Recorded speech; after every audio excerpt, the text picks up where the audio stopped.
Welcome to the Purchase Ordering Guide. This video will guide you through doing a purchase order from the tail. To start, you'll need to have purchase ordering enabled, and you should hopefully have some replenishment settings in back office. Before you can do a purchase order, you need to switch from over-counter mode to purchase order mode. To do this, find where it says Active Stock Over-Counter, select Purchase Order, and click OK. You'll see it now says Purchase Order Mode. Next, you need to assign a supplier. Go to SLU or Supplier Lookup, choose your supplier, and say Assign to Current Transaction. Now, you need to add products. You can do this in two ways. Either you can manually add them using Article Lookup, or you can use Suggest. I'm going to use Suggest. Now, you'll see you've got a lot of columns here.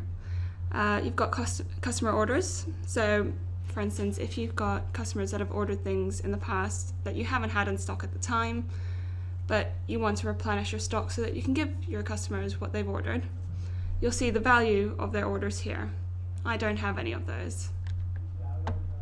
You'll also see suggested stock. Now, this will be based on your sales history over a given period, which you can set here. But I've used min-max stock replenishment. This is because in the back office, I've set my products to min-max replenishment rather than suggested.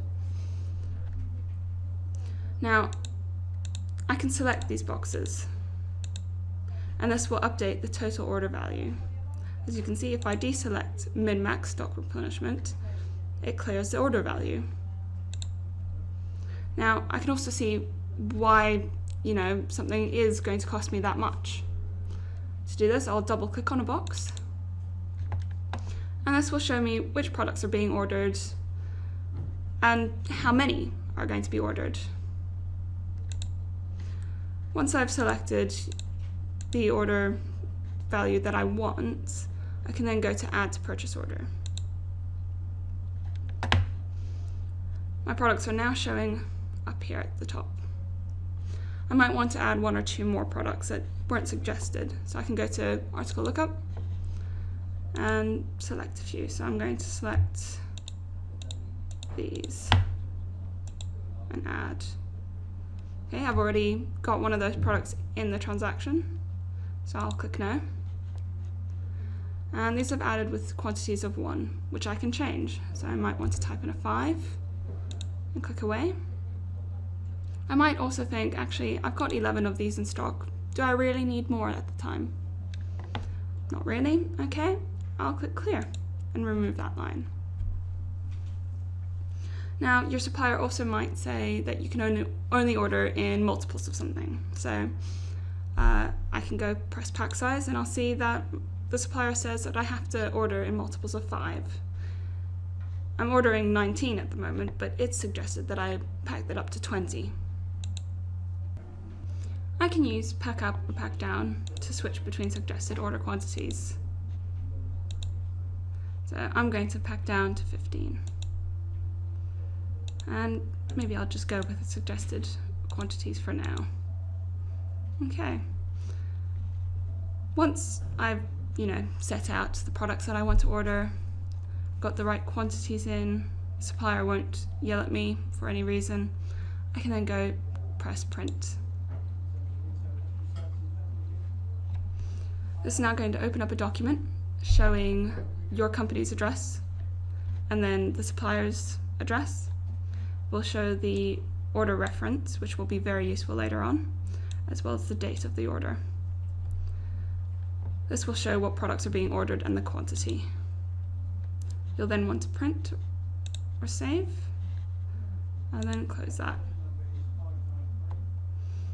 To put this away for the time being, you can press On Account. This will show on the side as a negative figure, and that's because money is going out rather than coming in. When you've received your goods, you want to find the order again. I'm going to type in the number, and that's brought up the order. Okay, so now I want to check to see which products I've received and how many, make sure it all matches up.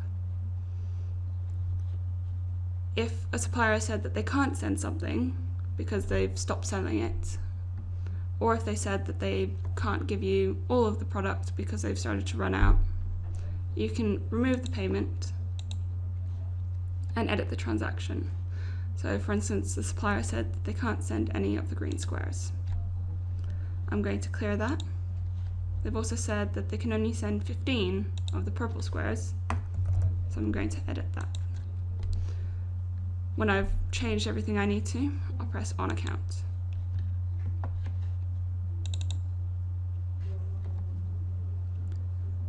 Next, I want to press goods in.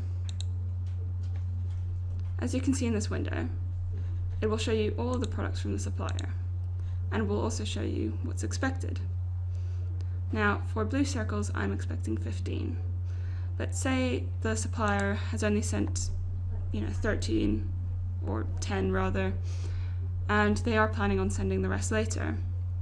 You can type in 5 for the amount you're expecting. If something's damaged, you can also type in to the rejected box. If everything else has been received, you can press goods and all. Looking down the side, you can match up what you ordered and how many you've received. Over here you can see that you've only received 9 when you ordered 15, and that's because the supplier is still going to send you some. When you're ready, you can mark the transaction as paid. If you haven't received everything yet, you can manually enter an amount for the products you have received and press a method of payment. I'm going to press card. You can see here that it's marked as received on the side and it's changed to black. You can also see that some is still on account, and that's because we haven't received everything. When you do receive everything, go back to goods in, and here you were expecting 6 more, press goods and all, and everything should have been received by now. When you're ready to fully mark the transaction as paid, use your method of payment. Going back to the transaction, you can see that there's nothing on account still. It's recorded how much you paid, and it shows the total amount. And there you have purchase ordering.